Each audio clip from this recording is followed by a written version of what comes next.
Akbaruddin Owaisi pro tem స్పీకర్గా ఉన్నప్పుడు రాజా సింగ్ ప్రమాణ స్వీకారం చేయనన్నాడు.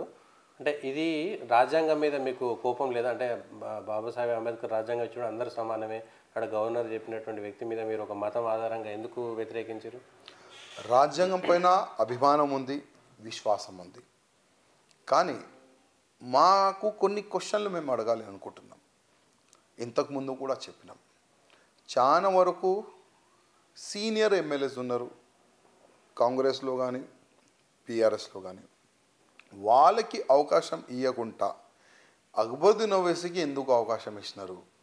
అక్బరుద్దీన్ ఓవైసీ ఎట్లాంటి వ్యక్తి అంటే 15 మినిట్ టైం ఇస్తే 100 కోట్ల హిందువులకి నా శక్తి ఏంది చూపెడతా, పోలీస్ జరపండి, 100 కోట్ల హిందువులకి నా శక్తి ఏంది చూపెడతా అని చెప్పిన వ్యక్తి Akbaruddin Owaisi.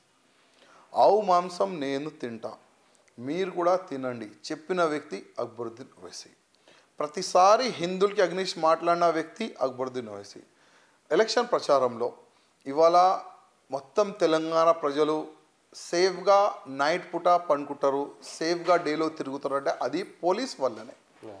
Law and order maintain చేస్తారు పోలీస్ అధికారులు, పోలీస్ ఇన్స్పెక్టర్లు, పోలీస్ కానిస్టేబుల్, వాళ్ళ వల్లనే ఇవాళ మేము సేఫ్ ఉన్నాం.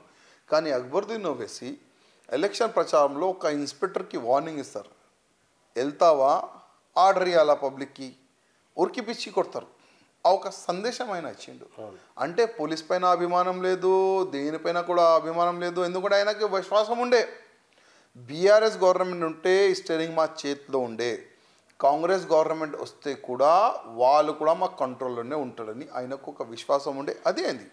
అందుకోసం అట్లాంటి వ్యక్తి ముందు మేము ఏ విధంగా ప్రమాణ స్వీకారం చేయాలని మేము చేయలేదు, బైకాట్ చేసాం. ఇవాళ గడ్డం ప్రసాద్ గారు మన ఎస్సీ సమాజంకి చెందిన ఒక మంచి వ్యక్తి స్పీకర్గా అయినారు. వాళ్ళకి నా హృదయపూర్వకంగా ధన్యవాదాలు, శుభాకాంక్షలు కూడా.